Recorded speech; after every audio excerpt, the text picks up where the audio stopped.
Bien, bonjour à tous. Merci de m'accueillir encore une fois chez vous. Vous aurez remarqué peut-être que ma charmante épouse Chantal n'est pas là aujourd'hui.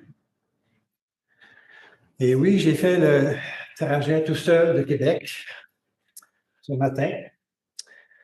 Et malgré l'absence de ma copilote, je me suis rendu à bon port. Je suis heureux d'être avec vous cet après-midi. Chantal a eu un gros 2 semaines. Je l'ai laissé à Montréal la dernière fois que je suis venu ici, passer une semaine et demie avec notre fille et sa famille pour les aider. Et en cours de route, ça a été la gastro, un après l'autre. Elle n'avait pas l'énergie de faire le voyage aujourd'hui. C'est pour ça qu'elle est à la maison. Salutations à ceux aussi qui nous écoutent par le truchement de la caméra qui est là devant. Et bon dimanche à tous. On va regarder aujourd'hui, en continuant notre survol des paraboles de Luc, toujours avec l'assistance du professeur Kenneth Bailey, qui a beaucoup d'expérience vécue au Moyen-Orient. Il nous fait part, dans son livre, de ses lumières sur le contexte socio-culturel dans lequel baignent ces paraboles, qui nous aident à comprendre avec un peu plus de profondeur, je pense, la portée des paroles et des choses qui sont véhiculées dans ces paraboles-là. On va regarder aujourd'hui 2 paraboles qui ont un message très similaire dans l'Évangile de Luc au chapitre 15.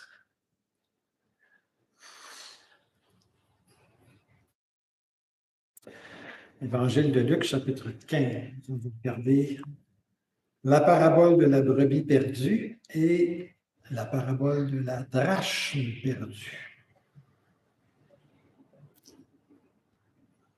Lire le texte d'abord. Tous les publicains et les gens de mauvaise vie s'approchaient de Jésus pour l'entendre.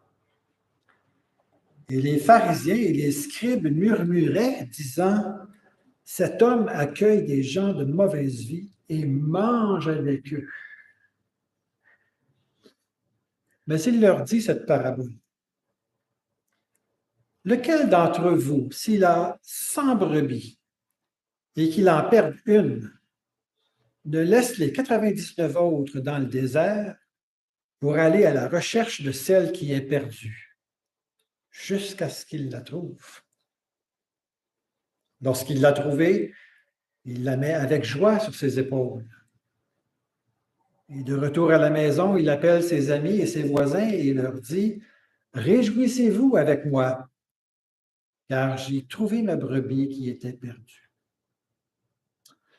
De même, je vous le dis, il y aura plus de joie dans le ciel pour un seul pécheur qui se repent que pour 99 justes qui n'ont pas besoin de repentance. Ou quelle femme, si elle a 10 drachmes et qu'elle en perde une, n'allume une lampe, ne balaie la maison et ne cherche avec soin jusqu'à ce qu'elle la trouve. Lorsqu'elle l'a trouvée, elle appelle les amis et ses voisines et dit, « Réjouissez-vous avec moi, car j'ai trouvé la drachme que j'avais perdue. » De même, je vous le dis, il y a de la joie devant les anges de Dieu pour un seul pécheur qui se repent. Parole du Seigneur.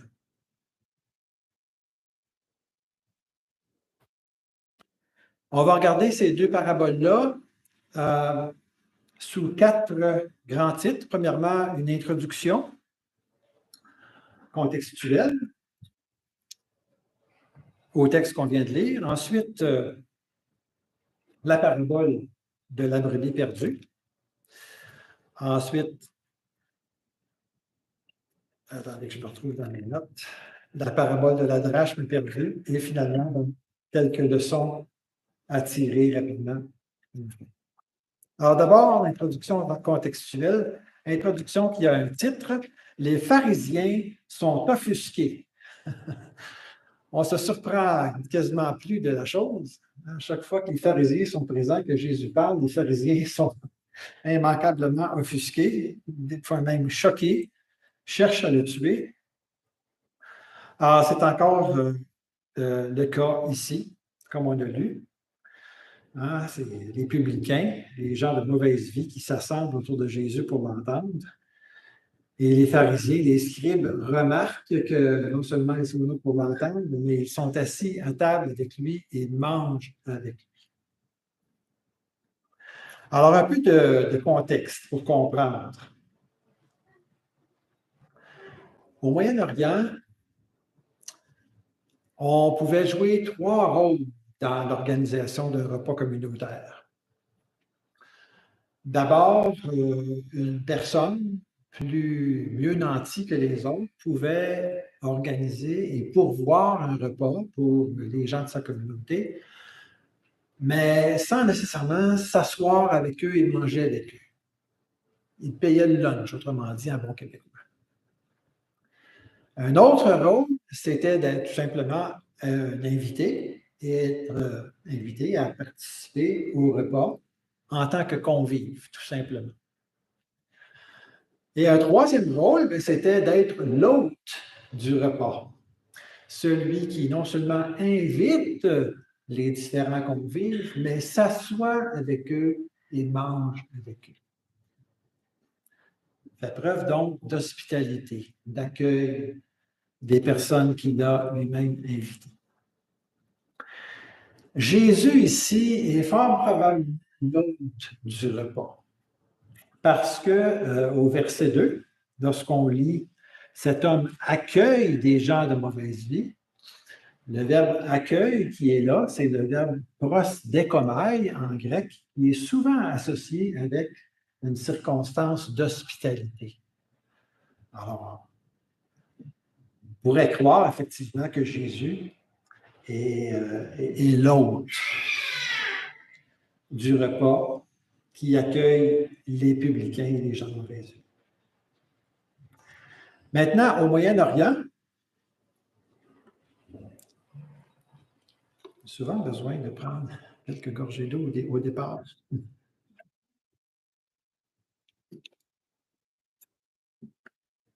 Au Moyen-Orient, l'hôte d'un repas donnait toujours un vibrant témoignage aux personnes qui venaient répondre à son invitation, à ses invités. D'abord, il leur témoigne de l'honneur. Il leur donne de l'honneur. C'était toujours un honneur que d'être invité à la table pour manger. Il leur témoigne aussi son acceptation et sa confiance en eux. Il leur offre sa paix, sa fraternité, sa communion et même son pardon. Alors, le fait d'inviter et de recevoir des gens à sa table, c'était très symboliquement chargé. Et à toutes ces notions-là, quand on s'arrête et on pense, ça va de soi, que les personnes partageaient justement avec l'autre. En plus de ça, la coutume veut que, ça me fait rire un petit peu parce qu'on a des Moyen-Orientaux ici qui reconnaissent ces notions-là, qui sont très accueillants et très hospitaliers aussi, et ils se reconnaissent dans tout ça. Je le sais, ils me l'ont dit. Ce qui ajoute à la crédibilité de ce que Kenneth Bailey nous raconte.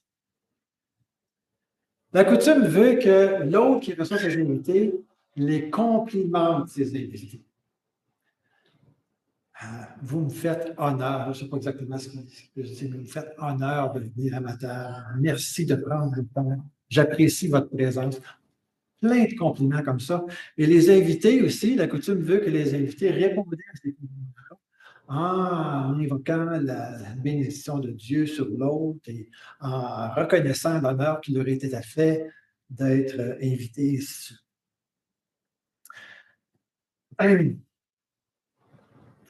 Alors ici, parce que Jésus accueille à sa table des publicains et des gens de mauvaise vie, des gens qui étaient vraiment méprisés dans la société, entre autres par les pharisiens. Des gens, comme je dis, que les pharisiens ne voulaient avoir absolument aucune association, de peur de se souiller et de déplaire à Dieu. On peut comprendre que les pharisiens soient offusqués. Si effectivement, hein, le repas communautaire comme ça avait toute cette charge de signification, d'acceptation, de fraternité, de paix, de pardon, de communion, on ne se surprend pas que les pharisiens étaient effectivement très offusqués de voir cela. De voir cela de quelqu'un qui acceptait de se faire appeler rabbin, qui enseignait le peuple et qui se disait envoyé de Dieu, qui avait une telle proximité, une telle association avec des gens de mauvaise vie. C'était quelque chose qui était inconcevable, irrecevable pour les pharisiens.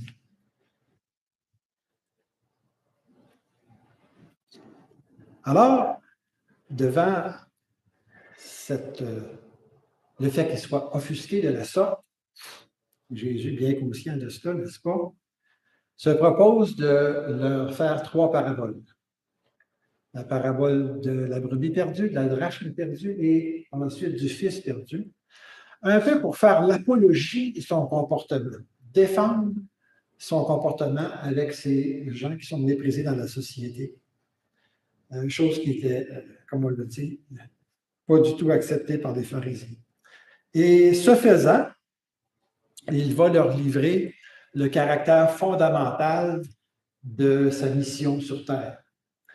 Et on le voit aussi dans un passage qui est parallèle à celui qu'on a lu. Si vous voulez y aller, vous pouvez regarder en Marc, chapitre 2, 2 versets, 3 versets. C'est lorsque Jésus recrute Lévi, son apôtre. On peut commencer au verset 13. Jésus sortit de nouveau du côté de la mer. Toute la foule venait à lui et il les enseignait.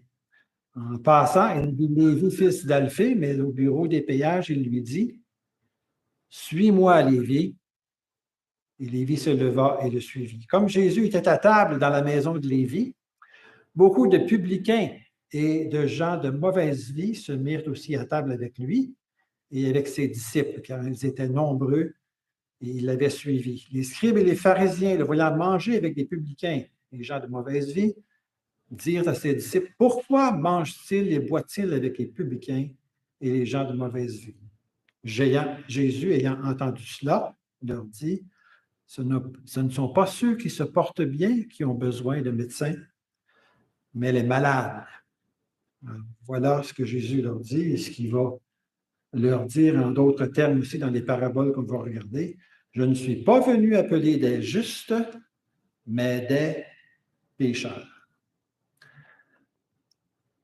Alors, voilà, introduction à nos 2 paraboles d'aujourd'hui. Paraboles qui donnent réponse finalement à ces pharisiens qui sont offusqués. De le voir ici partager sa table avec des gens qu'il méprisait.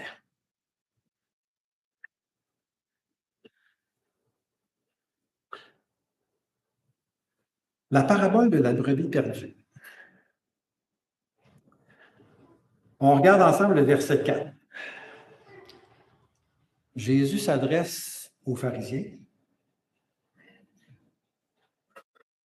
les scribes aussi qui étaient là. Il leur dit la parabole. « Lequel d'entre vous, s'il a 100 brebis, lequel d'entre vous? » Il les fait donc bergers dans la parabole. Ben, il faut savoir que plusieurs rabbins qui étaient vénérés par les pharisiens avaient fait une liste des métiers qui étaient proscrits en Israël. Et dans cette liste-là figurait le métier de berger. Proscrit, défendu. Pour tous ceux qui voulaient bien obéir à cette liste-là, bien entendu. Pourquoi est-ce qu'on défendait le métier de berger? Parce qu'on prétendait qu'ils avaient la réputation d'être malhonnêtes, d'être des voleurs, de faire brouter leurs animaux sur des pâturages qui n'étaient pas les leurs. Donc, ils volaient finalement la nourriture à d'autres personnes pour nourrir les troupeaux. C'était la réputation qu'on croyait qu'ils avaient. Et proscrit cette profession, ce métier-là. Alors, les pharisiens, lorsque Jésus leur dit ça, si l'un d'entre vous a une brebis, il les fait berger. Mais ils sont estomaqués de deux manières. Premièrement, parce que à cause de ces listes que les rabbins avaient fabriquées, ils proscrivaient le métier de berger. Ils n'auraient jamais accepté de faire la tâche d'un berger. Et d'autre part, parce qu'ils ne peuvent pas accepter ce métier-là, ils ne sont pas en mesure de répondre à la question. Parce que c'est une question que Jésus pose. Hein? Si l'un d'entre vous avait 100 brebis, il en perd une, ne laisse-t-il pas les 99 autres dans le désert pour aller à la recherche de celle qui est perdue, jusqu'à ce qu'il la trouve? N'importe quelle personne sensée, avec un gros bon sens, aurait de l'empathie pour la brebis perdue. Mais ici, les bergers, les pharisiens sont interpellés par la question de Jésus, mais sont incapables de se prononcer parce que c'est un métier qu'ils méprisent également. Alors, premier point, la parabole de la brebis perdue, c'est qu'on a ici, dans les paroles de Jésus, une autre offense qui est dirigée vers les pharisiens, qui sont estomaqués devant cette première question rhétorique que Jésus pose. Maintenant, la parabole dans son contexte socioculturel.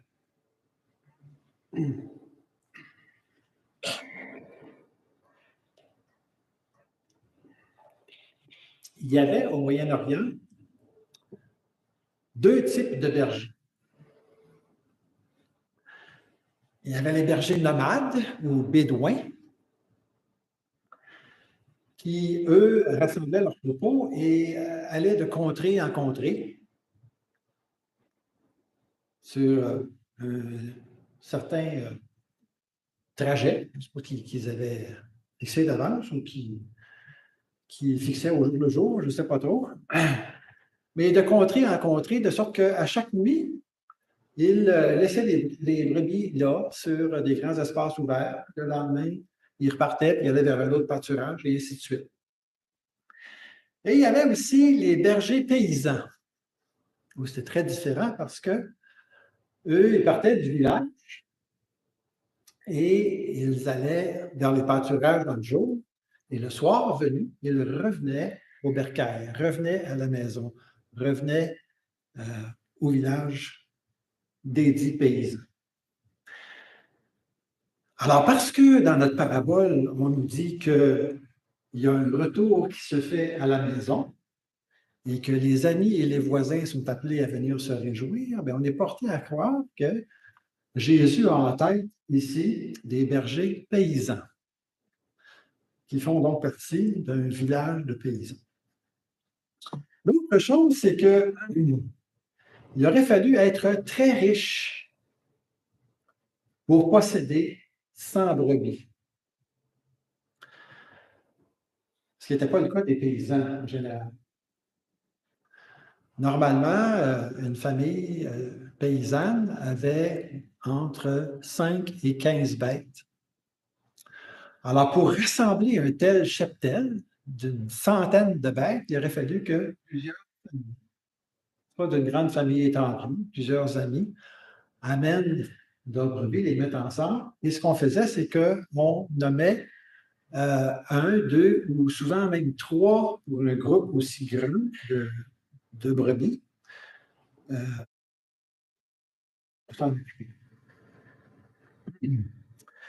Et ce qui arrivait, c'est que parce qu'on mettait les bêtes en commun, eh bien, ça devenait un bien commun. Un bien qui est à la communauté.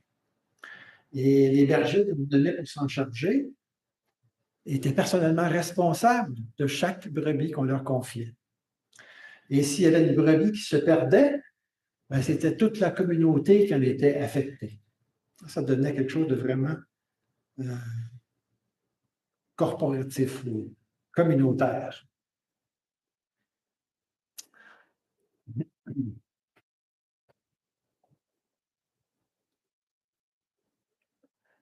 Alors, la parabole nous dit qu'une brebis se perd et 99 autres qui restent au désert.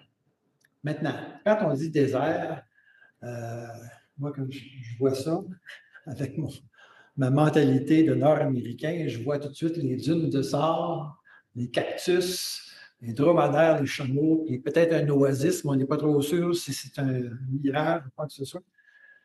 Pas ça, là. Pourquoi est-ce qu'un berger amènerait des brebis dans un désert de sable?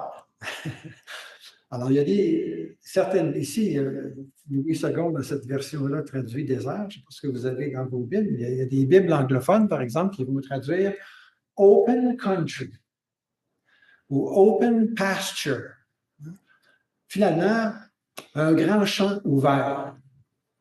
Alors, les 99 autres restent dans un grand champ ouvert, là où les bergers les amèneraient pour manger ou se désaltérer.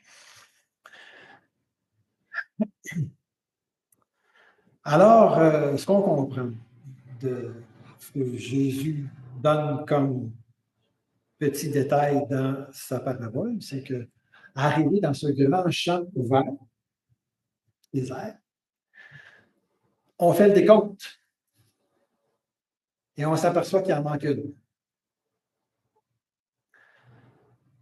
Alors là, il faut qu'il y ait un berger parmi les deux ou les trois qui prennent son courage à deux mains et qui se disent OK, moi je vais y aller.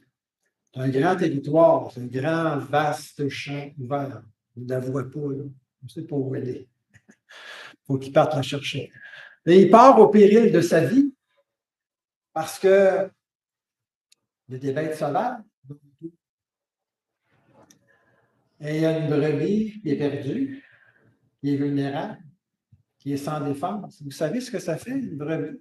Quand elle est toute seule, isolée, perdue, elle se blottit à quelque part, elle se couche par terre, puis elle ne bouge plus.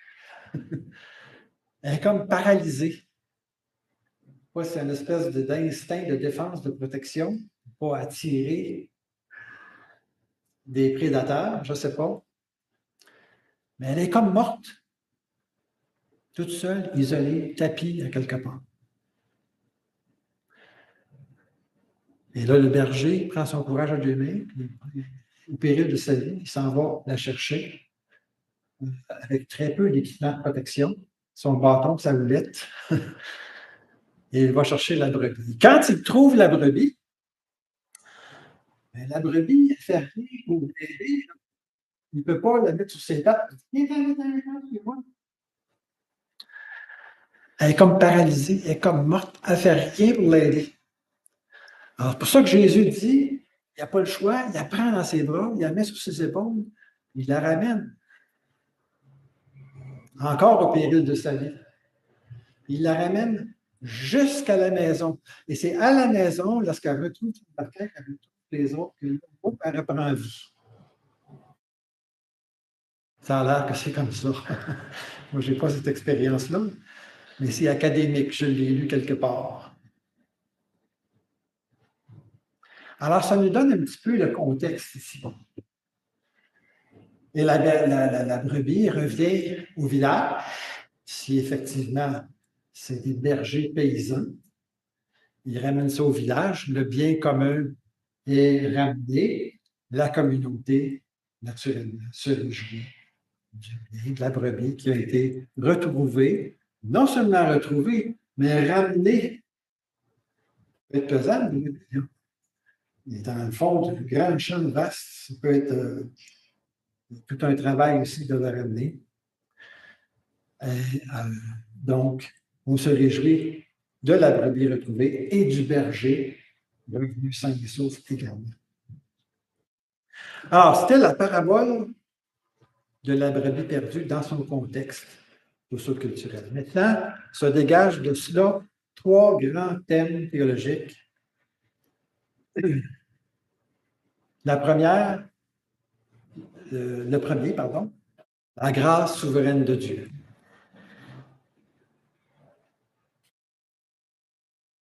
Alors, dans cette brebis qui est dans ce grand champ ouvert, vaste champ ouvert, qui est toute seule, égarée, sans défense face aux prédateurs, qui est comme morte, qui ne fait rien pour appeler son berger, qui ne fait rien pour collaborer à son salut, on commence à voir, n'est-ce pas, la condition spirituelle du pécheur. Il est mort dans ses péchés. Qui est seul aussi, parce que seul responsable devant Dieu pour ses péchés. Mort de ses péchés, donc incapable. Non seulement incapable, il ne veut pas non plus appeler de l'aide. Proie facile pour l'ennemi, qui peut le tromper, le tenter tant qu'il veut. Complètement dépendant du bon berger. Bon berger qui seul prend l'initiative d'aller le chercher, le sortir de sa misère. Et il le fait au péril de sa vie. Le bon berger donne sa vie pour ses brebis, n'est-ce pas, comme on l'a lu. Alors, c'est seulement quand on réalise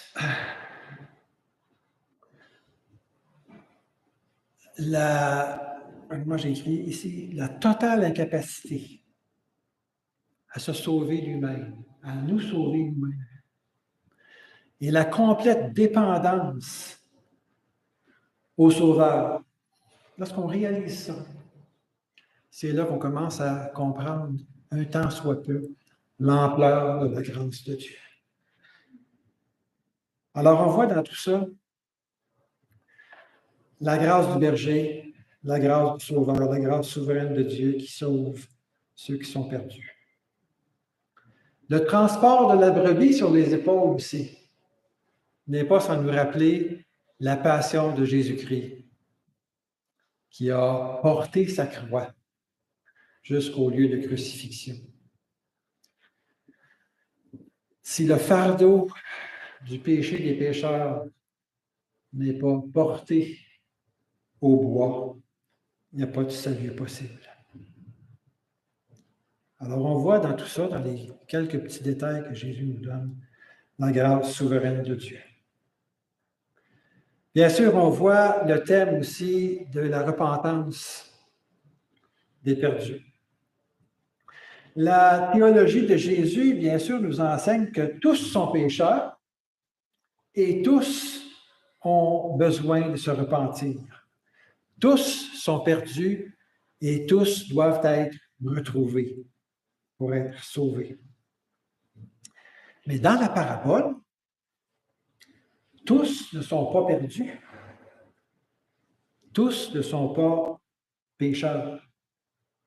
Les 99 justes dont Jésus parle dans la conclusion, dans l'application de la parabole, sont ironiquement appelés justes parce qu'ils sont persuadés eux-mêmes qu'ils sont justes, sans péché et sans besoin de repentance. Quand on lit ça, on pense tout de suite aux pharisiens, n'est-ce pas?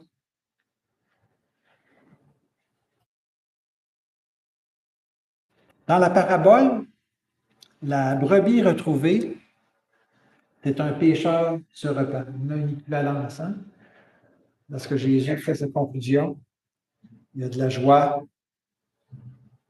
non plus pour une brebis retrouvée, mais pour un pécheur qui se repent. Alors, la brebis retrouvée, c'est un pécheur qui se repent. La brebis, on remarquera, elle est restée passive dans sa délivrance, dans son salut. Mais le pécheur qui se repent, lui, il faut qu'il soit actif. C'est une décision active qu'il doit prendre.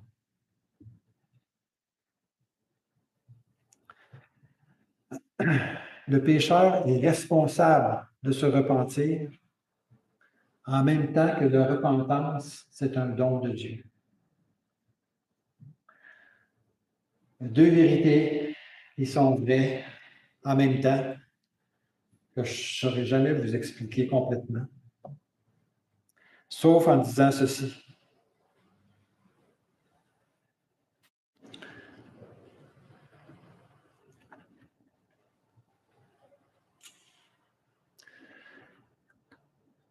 L'homme à qui on explique son péché peut comprendre la nature de son péché. L'homme à qui on explique le besoin de repentance peut comprendre le besoin de repentance. Mais tant que son cœur ne sera pas changé, il ne voudra pas et il ne se repentira pas. Ça prend l'action de Dieu, encore une fois, la grâce de Dieu, du Saint-Esprit, qui change les cœurs. Alors, la repentance, bien sûr, c'est central dans le message de l'Évangile. On est tous sauvés par la foi en Jésus-Christ, bien entendu. La foi en un Jésus-Christ qui est allé jusqu'à la croix pour porter sur lui le fardeau de nos péchés, pour subir à notre place la mort que méritait notre péché. Donc, c'est notre péché qui l'a cloué au bout. Est-ce qu'on peut avoir la foi en Jésus, un tel Jésus qui a tant souffert pour nous laver de nos péchés sans connaître la repentance, en continuant nos vies de la même façon? Ce ne serait pas une foi authentique, ce ne serait pas véridique. Donc, la foi qui nous sauve nous amène automatiquement à nous repentir de nos péchés. Et la repentance, ça fait de grandes choses dans nos vies. Je vous résumerai ça, je pensais à ça hier soir. La repentance, ça... Je ne sais plus du terme que je vais... Ça nous donne des nouvelles affections, des nouvelles attirances. Tout d'un coup, je suis attiré vers la parole de Dieu. Chose que je me déclare. Je suis attiré vers les commandements de Dieu, les commandements de Jésus dans le Nouveau Testament. Je vais les mettre en pratique. La repentance m'amène à avoir une attirance vers les institutions de Dieu, le baptême, la communion, le mariage. La repentance m'amène d'avoir une attirance vers le peuple de Dieu. À ceci, tous connaîtront que vous êtes mes disciples si vous vous aimez les uns les autres. J'ai une attirance vers les frères et les sœurs, communion fraternelle. La repentance m'amène à avoir une attirance vers les lois qui gouvernent mon pays. Je veux être reconnu comme quelqu'un qui est honnête, qui obéit aux lois, qui est obéissant aux autorités, soumis aux autorités. La repentance m'amène à avoir des attirances vers la réputation que l'on voit de Dieu en moi.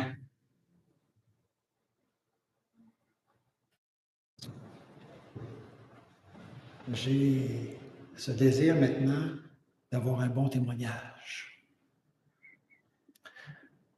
La repentance, ça fait plein de bonnes choses dans notre vie. Ça nous amène à changer. J'ai une attirance pour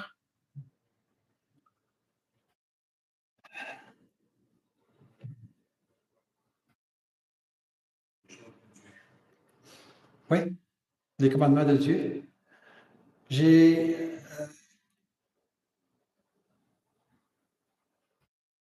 y a des choses que je faisais que je ne ferai plus.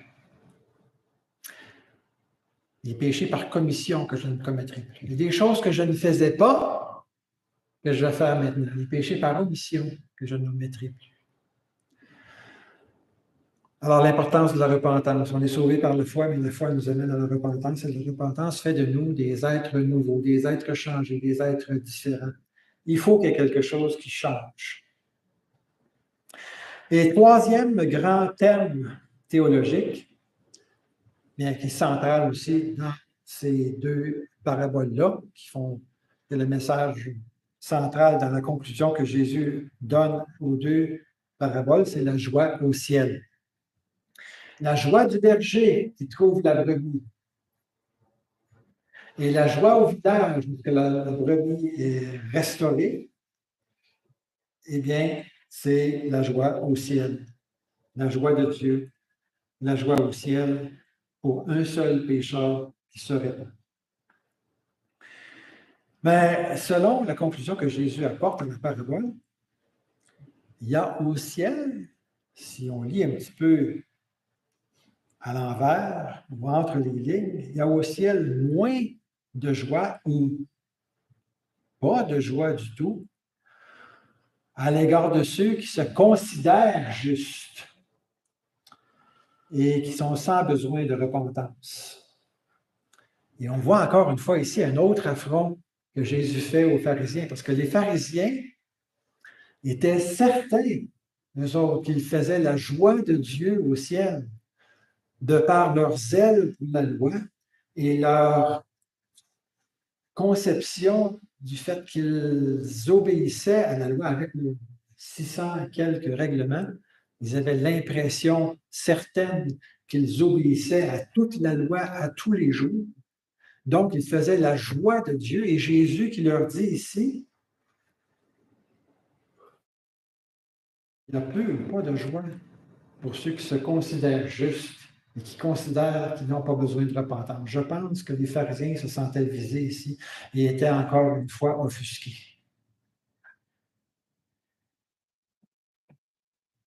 La joie au ciel. Elle se présente, elle se manifeste lorsque le pécheur reconnaît son péché et se repent. Et quatrièmement, toujours dans l'analyse de la parabole de la brebis perdue, le message aux pharisiens. Très succinctement, Jésus leur dit, chers pharisiens, le berger de cette parabole est allé chercher la brebis perdue. Moi aussi, Jésus, je suis venu pour chercher les perdus, comme ces publicains et ces gens de mauvaise vie. Vous, pharisiens, vous devriez faire de même. Vous devriez vous faire berger et aller secourir des perdus. Et avec toutes les flèches qu'il leur a lancées, je pense qu'il leur dit aussi, quand vous partirez chercher les perdus, commencez par vous-même.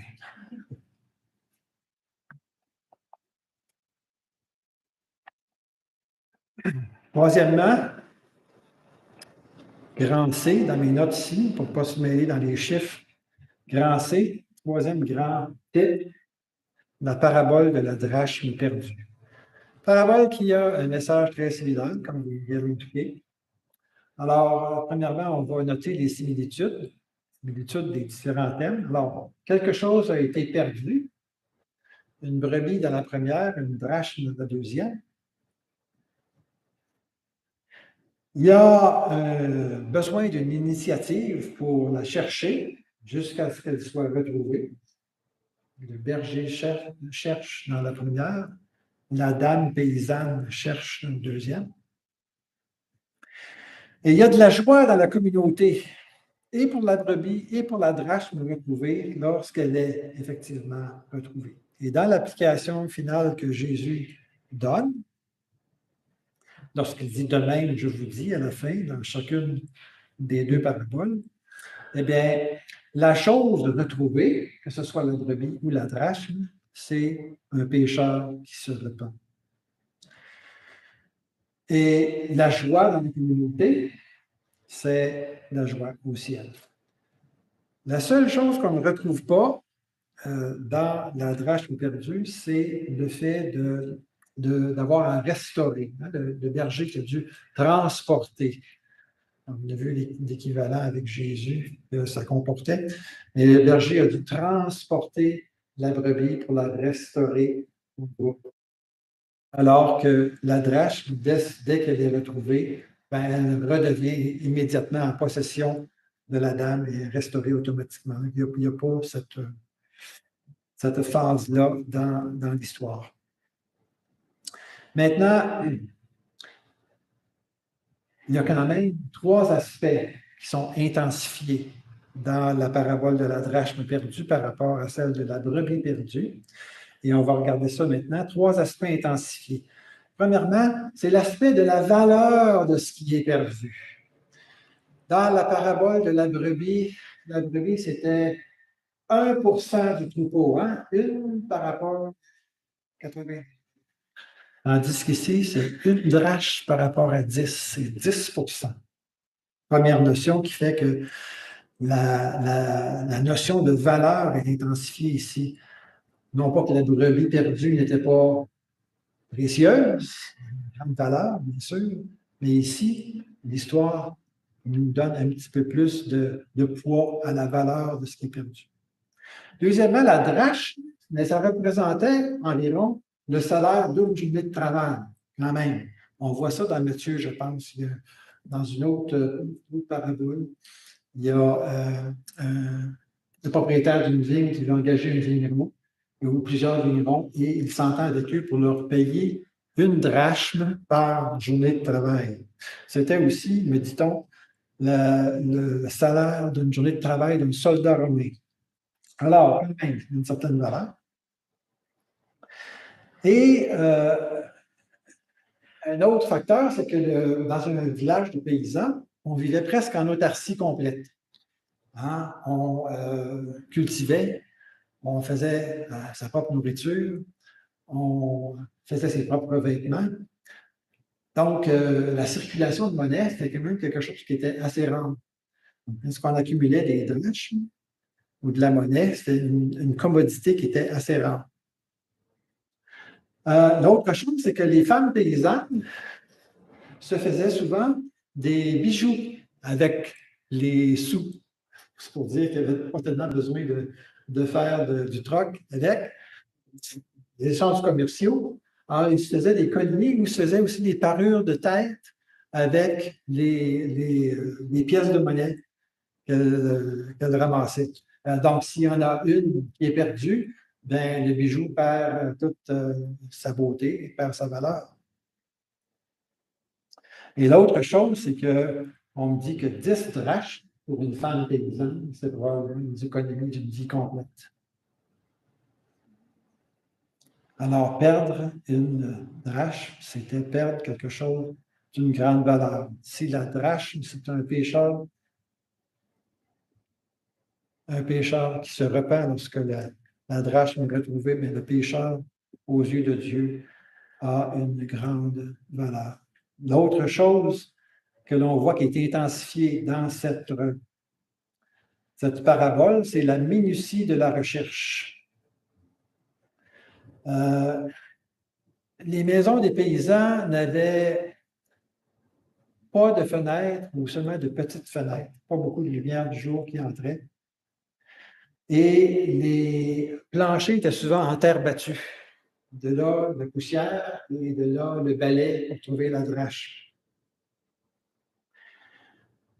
Alors, la paysanne allume une lampe pour voir et la parabole nous dit qu'elle passe le balai avec soin dans toute sa maison pour trouver la drache perdue. Minutie de la recherche. Ensuite, troisième point, qui est intensifié ici, c'est l'assurance de trouver, qui est plus grande ici, parce que chercher une brebis dans un vaste champ par rapport à chercher une drache dans une petite maison, il y a une plus grande assurance de trouver. Ce qu'on tire de cela, c'est que finalement, Dieu voit une grande valeur dans le pécheur qui est élu par lui et il n'oubliera aucun de ses élus, aucun de ceux qu'il a inscrits dans le livre de vie. Minutie de la recherche, grande valeur du pécheur et l'assurance de le trouver. En terminant, juste 2 leçons brièvement à tirer de l'étude de ces 2 paraboles-là. Premièrement, Jésus est en communion à table avec les pécheurs, mais pas n'importe quel pécheur, des gens qui sont méprisés de la société. Les publicains qui travaillaient pour les Romains pour collecter les taxes, qui étaient perçus comme des voleurs, comme des traîtres, et des gens de mauvaise vie, prostituées et autres. Ce sont pour nous une prière, c'est que le Seigneur nous ouvre les cœurs pour qu'on soit accueillant pour toutes les âmes. Peu importe leur âge, leur statut social, leur race, leur conviction dans la vie. Il y a un fardeau pour toutes les âmes. Peu importe leur origine, peu importe qui ils sont. Que nos lieux de culte, qui sont des cultes publics, soient toujours une terre d'accueil pour quiconque voudra entrer ici, venir participer. Dans la mesure, bien sûr, où l'ordre établi n'est pas perturbé, parce qu'on a un Dieu d'ordre, c'est important que les choses se fassent dans l'ordre, qu'on puisse les apprécier intelligemment. Mais dans la mesure où ça se fait dans l'ordre, qu'on soit toujours une terre d'accueil pour tous ceux qui veulent venir assister, participer.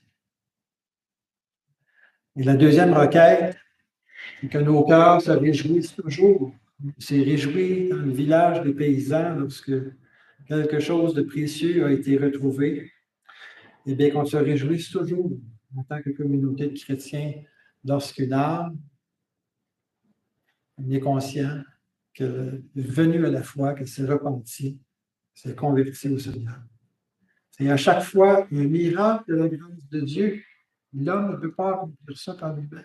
C'est un miracle. Il faut reconnaître que c'est un miracle de la grâce de Dieu. Et à chaque fois aussi, c'est un rappel de notre propre délivrance à cet état de pécheur perdu que nous avions auparavant. Prions le Seigneur.